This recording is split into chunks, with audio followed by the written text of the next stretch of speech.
Welcome back.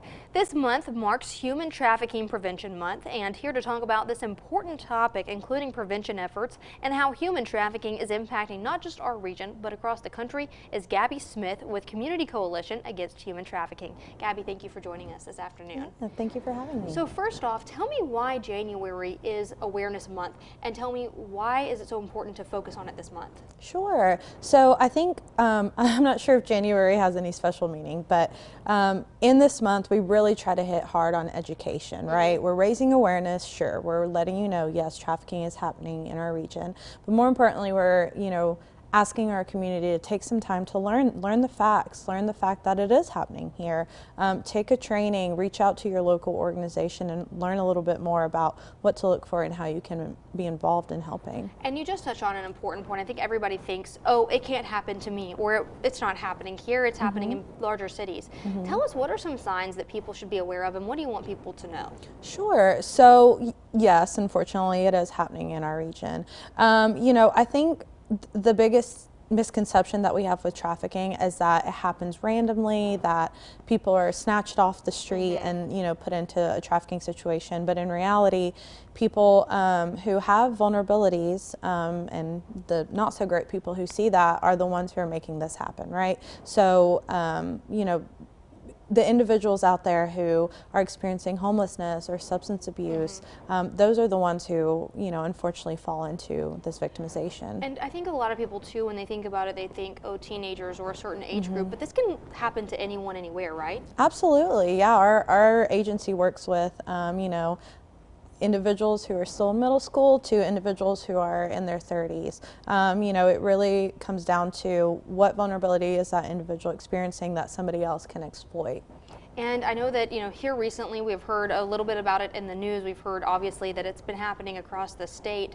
But what about here in our region, and what are some specific things that people here can look out for? Sure. So we just got our 2022 impact report. We added up all our numbers, and this is just our agency, right? Our agency covers the 33 counties in East Tennessee.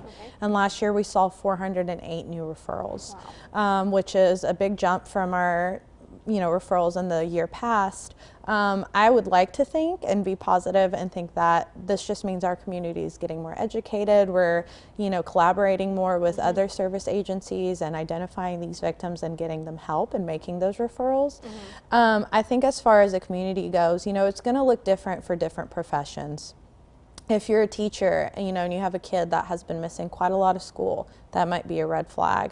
If you are in the healthcare industry and somebody is coming in to get tested for sexually transmitted diseases, very often, that might be a red flag. So again, it looks different for everybody, and the protocol is the same, right? We want to call law enforcement, make a CPS report, call into the TBI hotline, all of those things.